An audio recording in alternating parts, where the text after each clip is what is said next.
This is the Lone Crater YouTube. We hope this video helps. In this video, I will show how to make donuts for beginners.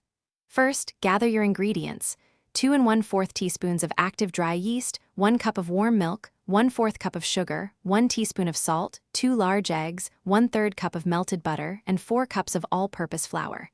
You will also need a large mixing bowl, a rolling pin, and a deep pot for frying. Let's get started on this sweet journey. To begin, dissolve the yeast in warm milk and let it sit for 5 minutes. In a large bowl, combine the yeast mixture with sugar, salt, eggs, and melted butter. Gradually add the flour, mixing until a soft dough forms.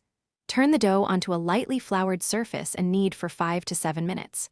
Place the dough in a greased bowl, cover, and let it rise in a warm spot for 1 to 2 hours, or until doubled in size.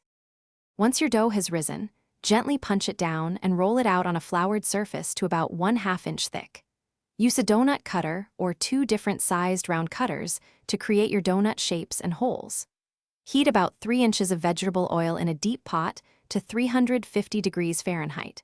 Carefully place a few donuts into the hot oil, frying for 1 to 2 minutes per side until they are beautifully golden brown.